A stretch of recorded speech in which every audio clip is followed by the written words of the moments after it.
Want to know why? Ask how. Howard the Humongous. Britain's exit from the European Union could cause a global economic crash. Why? Economies thrive on trade. Trade means I create something that you need, you create something that I need, and we exchange. We trade. We do it via money, and we do it even when we are continents apart. Think of the goods that you wouldn't be able to buy if they were not made in China, Taiwan, Japan, and Bangladesh. Your cell phone might cost twice as much, pricing it out of your range. Your laptop might cost twice as much too, and your shirts, blouses, and pants could be twice the current price. You'd have to make do with less. In the process, your powers would be diminished. A lot. Your powers to text, to phone, to Facebook, to wear clothes that project your personality, and to do productive work. Does that mean we should give up on American industry?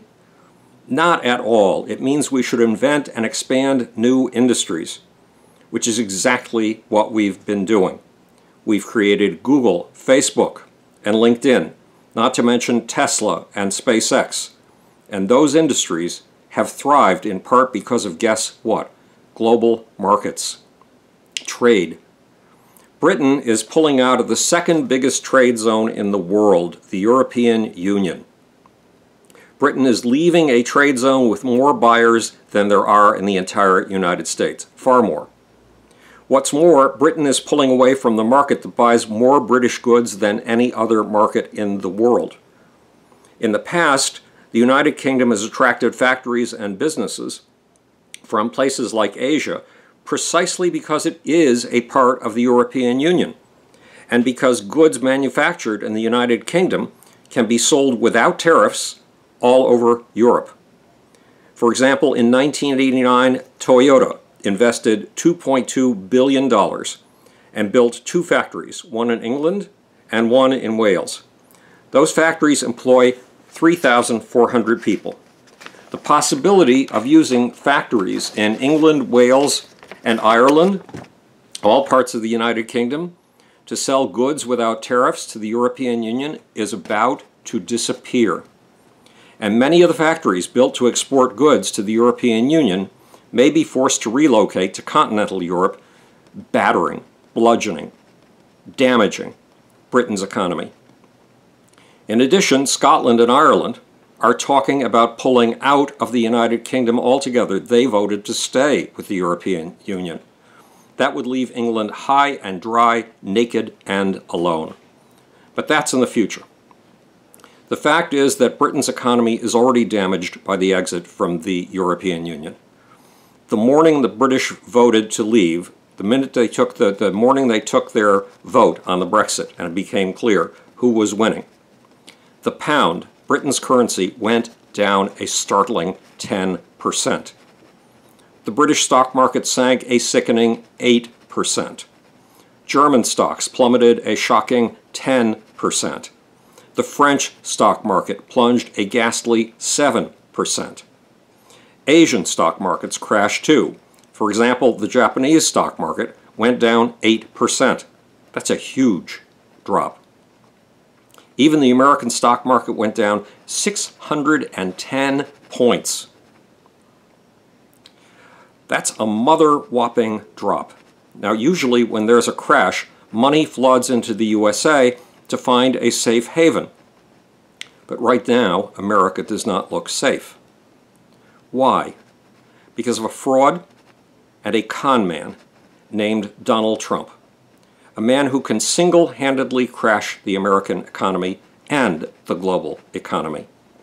The way he's crashed Trump Airlines, Trump Steaks, Trump Vodka, Trump University, Trump Magazine, Trump Mortgages, Trump Tower Tampa, Trump Cologne, and Trump Casinos. 8 big failures, all done by the genius, the man who says he can fix America's economy, Donald Trump, a master of crash. In fact, Trump casinos have gone bankrupt 3 times, which is a rarity in the real estate industry. But Donald made sure that he made money from each of these failures. How? He stiffed others. And he came out with cash. Normally, money seeks safety in the USA when there's a turndown. But this time, that money has flooded into the hands of the Japanese, who do not have a man with a phony red hair style hoodwinking their public. While the pound went down 10% and everything financial was failing, the Japanese yen was rising. It went up 4%. Britain, however, is not as lucky as Japan. It, too, has a man with artificial red hair about to lunge for leadership. His name is Boris Johnson. He's the former mayor of London. He was a leader of, hang on, that's makeup department.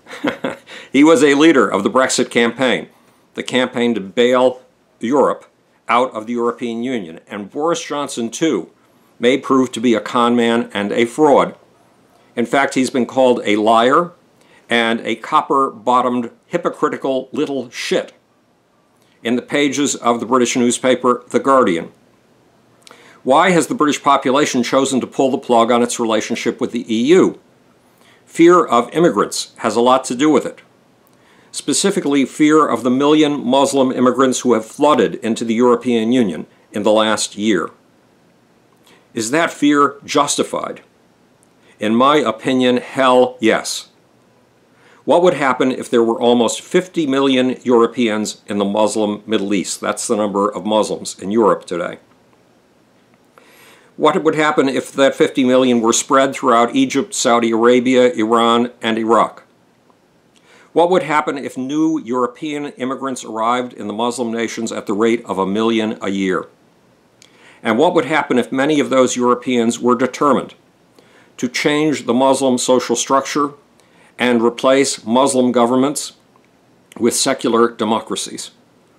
The Muslims would never allow it. Not in 1 million years. And our Western intellectual elite would decry the European invasion of the Muslim lands as imperialism and colonialism. But that imperialism and colonialism is what's happening to us. Many Muslim immigrants to the West refuse to assimilate. They send home to the Middle East or North Africa for their wives. They believe in a form of Islam that says that in the long run, the current forms of Western government must be toppled and Sharia law must rule. That's basic to Muhammad's own form of Islam. Not all Muslim immigrants feel this way, not by a long shot. But the number who do is dangerous. The British sense that danger and they don't want it. They've already seen Muslims in London demonstrating against freedom and democracy. They've already seen Muslims in London carrying picket signs saying that democracy and freedom are satanic lies and must be abolished. They've already seen homegrown Muslim terrorists, kids brought up in well-to-do middle-class British neighborhoods, blowing up British citizens. And they've already seen homegrown upper-middle-class Muslim kids born and raised in Europe pulling off deeds like the Paris massacre that killed 130 people. Not to mention Charlie Hebdo. The British don't want to increase that risk. But with their departure from the European Union, the British have taken an extreme measure to ensure their safety. They've taken an approach that is very likely to generate a massive economic crash. Meanwhile, what are the Chinese doing? They're expanding their global economic ties dramatically. They are working on their Belt and Road Initiative, their revival of the old Silk Road. But the new Silk Road will be high-tech, equipped with high-speed trains and super-modern ports that can handle tankers far bigger than those that can be handled in New York or Seattle. This new Silk Road will carry Chinese goods all the way from Shanghai in China to Seville in Spain. The Chinese know that the secret of trade is not protectionism. It's exchange. The Brexit catastrophe is a preview of the protectionism of Donald Trump and a preview of that protectionism's disastrous consequences. If America follows the British example and elects con man Don, you and I can kiss our prosperity goodbye.